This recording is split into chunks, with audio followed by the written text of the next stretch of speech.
ప్రెజ్లర్ ప్రభువైన యేసుక్రీస్తు నామములో అందరికీ ఈ ఉదయకాల సమయమున పరిశుద్ధ దినము, పునరుద్ధాన దినము, ఆదివార దినమున ప్రభువు నామములో శుభాభివందనములు చెల్లించుకుంటున్నాను.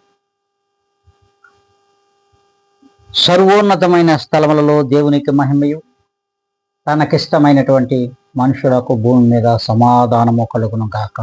ఆమేన్. చూడండి, దేవుడి దినమున మరి ప్రాముఖ్యమైన సమయం మనకి ఇచ్చాడు.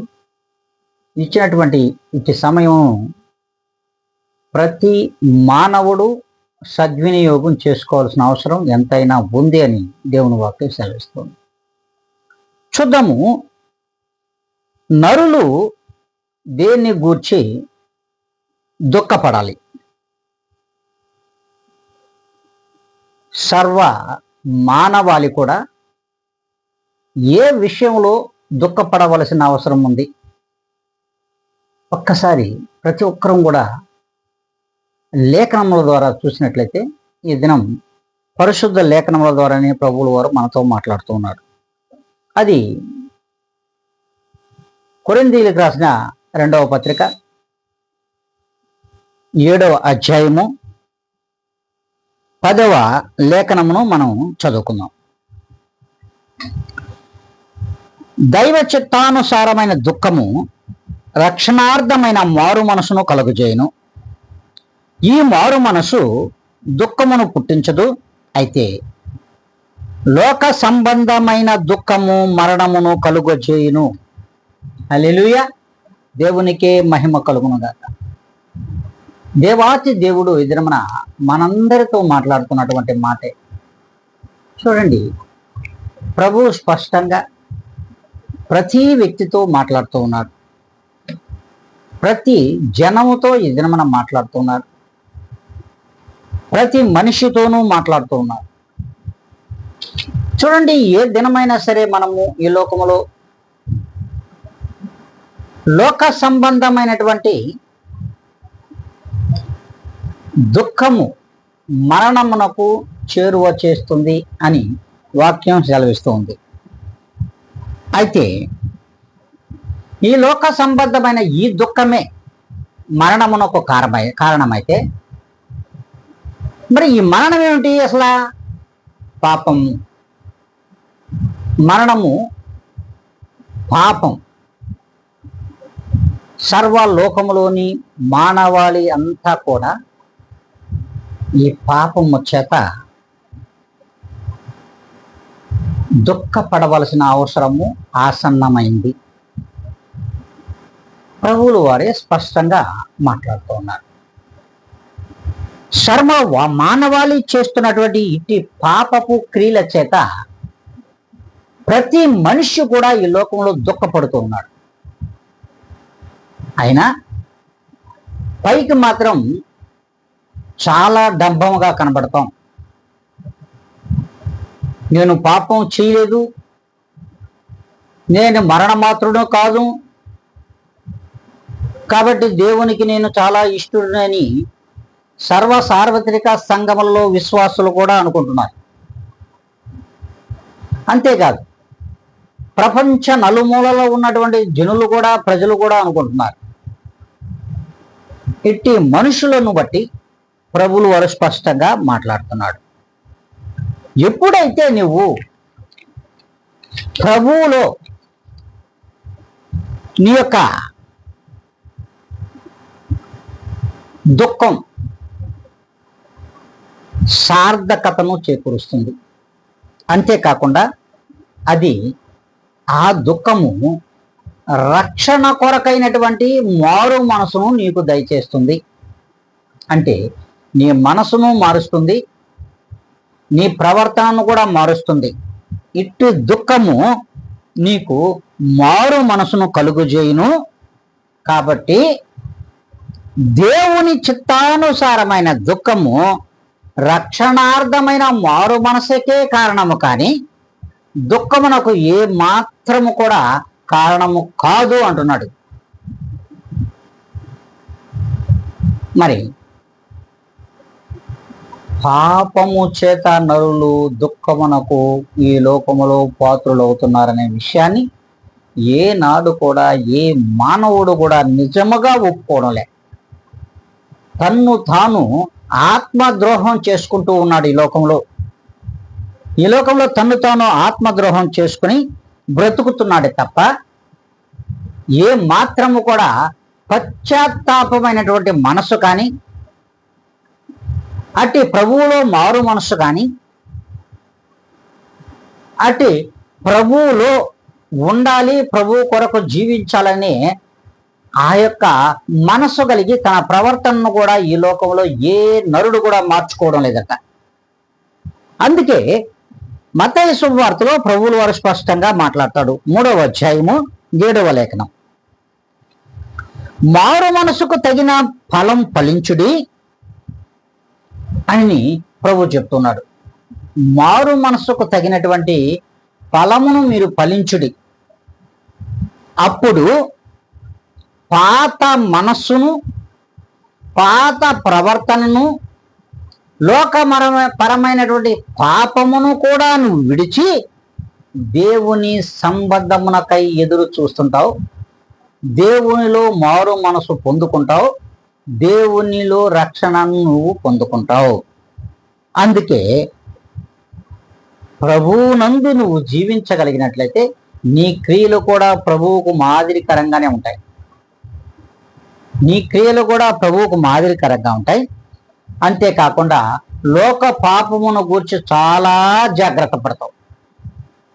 మరలా లోక పాపంలోనికి పడిపోకుండా నువ్వు చాలా జాగ్రత్త పడగలవు అని దేవుని వాక్యము సెలవిస్తుంది. దాన్ని కూడా మనం చూద్దాం. మత్తయి సువార్త 3వ అధ్యాయము 7వ లేఖనాన్ని కూడా మనం స్పష్టంగా చదువుకుందాం. చూడండి, ప్రభువుల వారు స్పష్టంగా మనతో మాట్లాడుతూ ఉన్నాడు. 3వ అధ్యాయము మత్తయి సువార్త 7వ లేఖనమును మనము చూస్తున్నాం.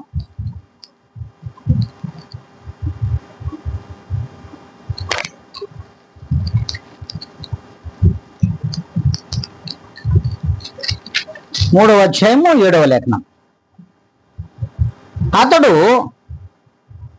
పరిసయ్యులలోను సద్దూకైలలోను అనేకులు బాప్తిస్మము పొందవచ్చుట చూచి, సర్ప సంతానమా, రాబో ఉగ్రతను తప్పించుకున్నటకు మీకు బుద్ధి చెప్పిన వాడెవడు? మారు మనసుకు తగిన ఫలము ఫలించుడి అని స్పష్టంగా మరి ప్రవక్త మనతో ఈ దినము మాట్లాడుతూ ఉన్నాడు. అందుకే మనము ఎలాంటి సంతానముగా ప్రభువుల వారు చూపిస్తున్నాడంటే సర్ప సంతానంగా మనల్ని వర్ణిస్తున్నాడు. అంటే ఒకనాడు ఆ సర్పము ద్వారానే మనము పాపమును కొని తెచ్చుకున్నామనే విషయాన్ని గతములో అనేక సార్లు మనం గుర్తు చేసుకున్నాం.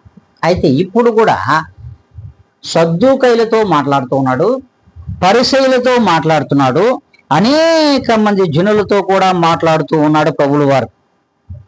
అనేకులు మారు మనసు పొందాలని, బాప్తిస్మము పొంది మనసు మార్చుకొని మరి రాబో ఉగ్రత నుండి తప్పించుకోవాలని ప్రయత్నము చేస్తూ ఉన్నారు ఒకనాడు.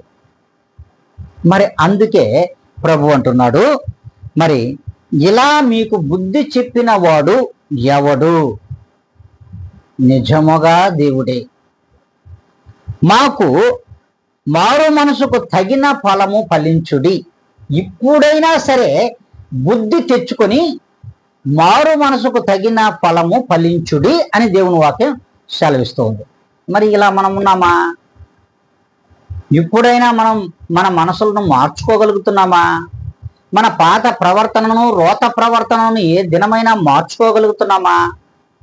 మనలో మనము ప్రశ్నించుకోవాల్సిన అవసరం కూడా లేకపోలేదు. అందుకే ప్రభువైన యేసుక్రీస్తు వారు స్పష్టంగా మాట్లాడి ఇలా చెప్తున్నాడు. మనం ఎలా ఉన్నాము అని మనమే ప్రశ్న చేసుకోవాల్సిన అవసరం కూడా రెడీగా ఉంది. అందుకే పౌలు గారు స్పష్టంగా ఒక లేఖనము ద్వారా మనతో మాట్లాడుతున్నాడు. ప్రియమైన విశ్వాసులారా, అది కూడా మనం చూద్దాం. హెబ్రీయులకు రాసిన పత్రిక 6వ అధ్యాయము 1వ లేఖనంలో ఆయన స్పష్టంగా చెప్తున్నాడు, నిర్జీవ క్రియలను విడిచి, అనగా నిర్జీవ క్రియలు అంటే ఏంటి? చలనము లేని వాటి మీద మనకు మక్కువ ఎక్కువైపోయిందంట. నిర్జీవమైనటువంటి క్రియలను విడిచి, అట్టి క్రియలను విడిచిపెట్టి చలనము కలిగి మాట్లాడుచున్నటువంటి దేవాతి దేవుని యొక్క మాటల వైపు నిలకడగలిగిన విశ్వాసము చేత నీవు నిరీక్షణ కలిగి జీవిస్తే, అట్టి నిరీక్షణ కలిగినటువంటి నీవు మరి ప్రభువు మీద మక్కువ ఏర్పడుతుంది. ప్రభువు మీద నీకు మక్కువ ఏర్పడి చలనము ఉన్న వాటి మీద మనసు పెడతావు. చలనము లేని వాటి మీదకు మనసు ఏ మాత్రము కూడా పోదు అని దేవుని వాక్యం సెలవిస్తుంది. పౌలు గారే స్పష్టంగా మనతో చెప్తున్నాడు. పౌలు గారు స్పష్టంగా మనతో చెప్తున్నాడు. అందుకే దేవుడు సజీవుడు, ఆయనకి ఎలాంటి మరణం అనేదే లేదు. క్రీస్తు యేసు ప్రభువుల వారికి మరణము లేదు. ఆయన సజీవుడై తిరిగి లేచినటువంటి దేవుడు. అట్టి ఆయన మీద మనసును పెట్టుకుంటే, ఆయన యందు నువ్వు నిజముగా జీవించగలిగినట్లయితే, అట్టి దేవుని మీద నీకు విశ్వాసముతో పాటుగా నీ మనసు మారడంతో పాటుగా నీవు రక్షణ పొందుకోగలవు. అంతేకాకుండా నీవు మరి బాప్తిస్మము అను మాటలను కూడా, మాటల మీదను క్రియల మీదను నువ్వు మనసు పెట్టగలవు. హల్లెలూయా, దేవునికి మహిమ కలుగును గాక. చలనము కలిగిన వాటి మీద నువ్వు మనసు పెట్టు, నీకు ఫలితం ఉంటుంది. చలనము లేని సచ్చిన వాటి మీద మనసు పెట్టొద్దని దేవుని వాక్యం సెలవిస్తూ ఉంటుంది. మృతపరమైనటువంటి వాటి మీద నువ్వు మనసు పెడితే నీవు కూడా మృతుడవే. ప్రభు స్పష్టంగా నేను చెప్తాడు ఒక లేఖనంలో,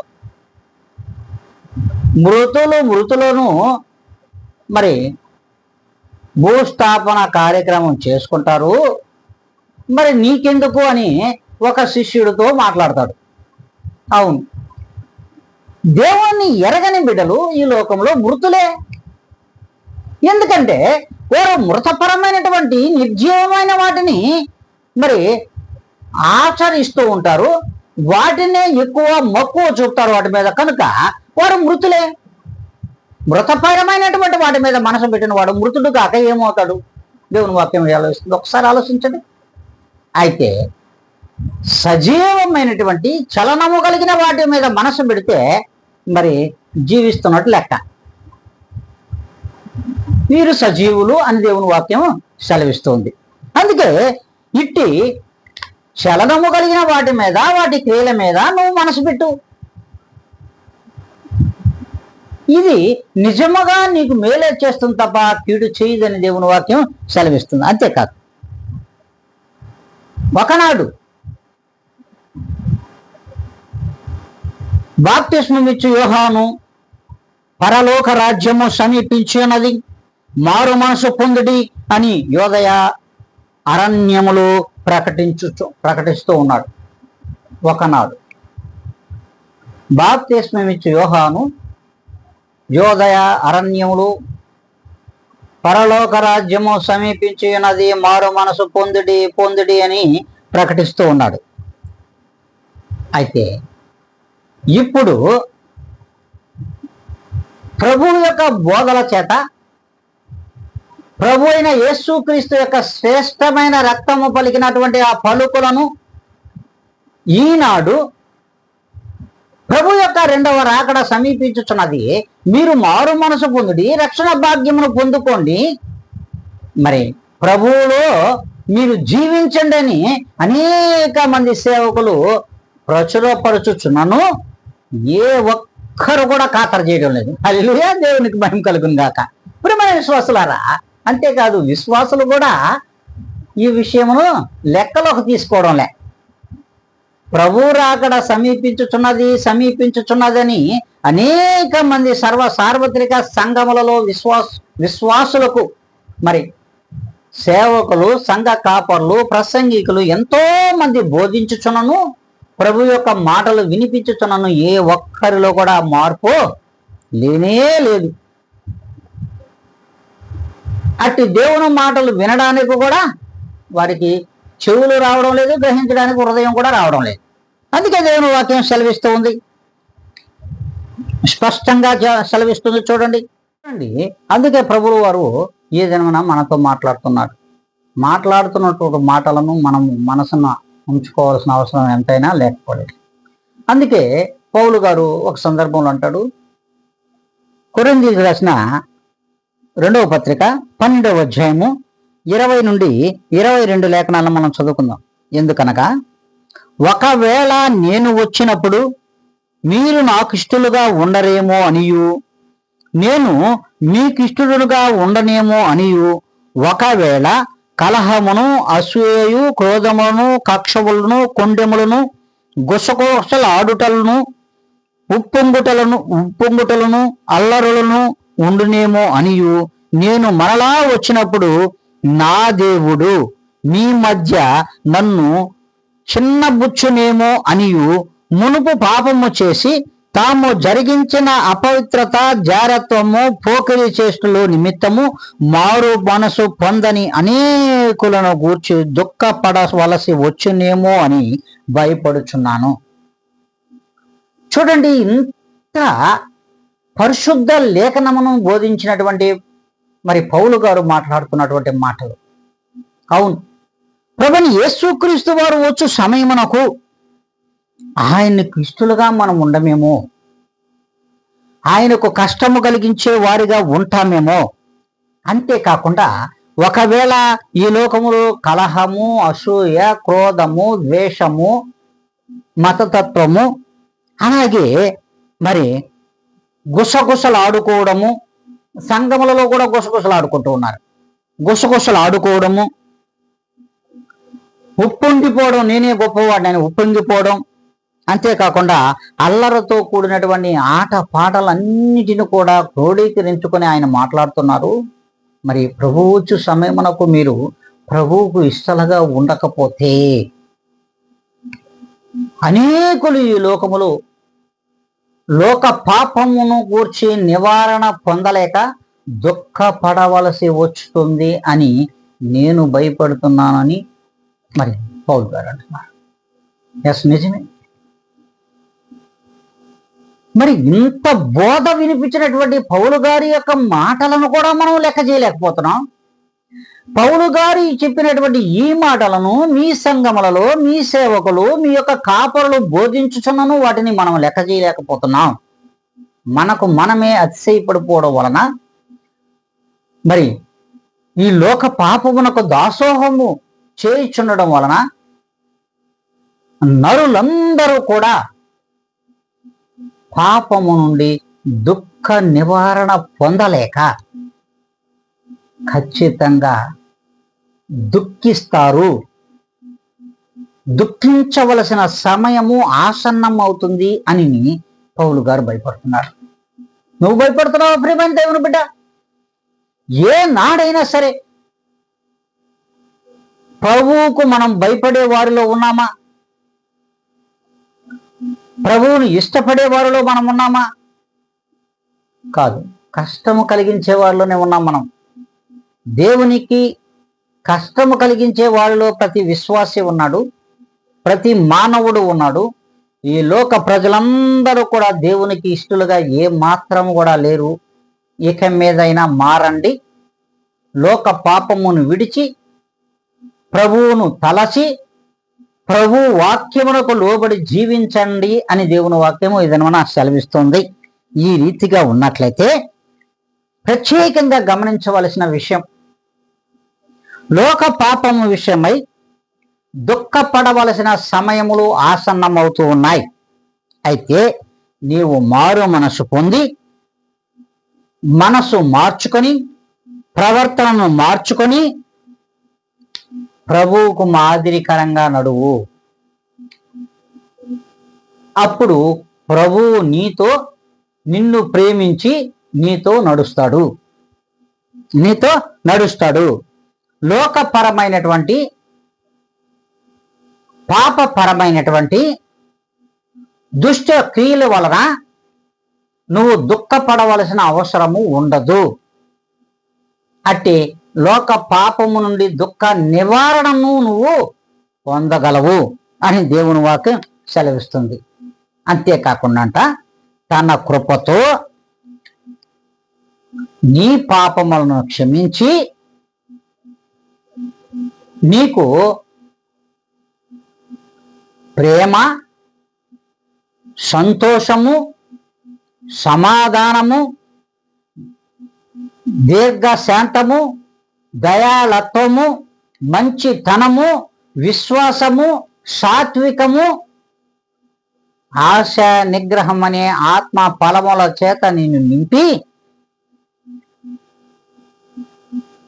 అట్టి వాటి చేత నిన్ను నిత్య జీవమునకు ప్రభువైన యేసుక్రీస్తు వారు నడిపిస్తాడు. ఈ రీతిగా నువ్వు ఈ యొక్క లోక పాపము నుండి దుఃఖ నివారణను పొందగలవు. ఏ మాత్రము కూడా ఈ లోక పాపముతో దుఃఖించవు అని దేవుని వాక్యం సెలవిస్తుంది. అందుకే ఇట్టి దుఃఖమును సార్వత్రిక సంఘములలో ఎవ్వరూ పాపము గురించి దుఃఖించవలసిన అవసరము లేదు. అట్టి పాపము నుండి దుఃఖ నివారణ పొందుటకు ఇదిగో ప్రభువుని ఈ రీతిగా నువ్వు ఎరిగి ఈ రీతిగా ఆయనతో నడువు అని దేవుని వాక్యం విధానం సెలవిస్తున్నది. ఇట్టి వాక్యము వినుచున్న మీ అందరిలో నా ప్రభువైన యేసుక్రీస్తు వారు ఫలింపచేయునుగాక. ఆమెన్.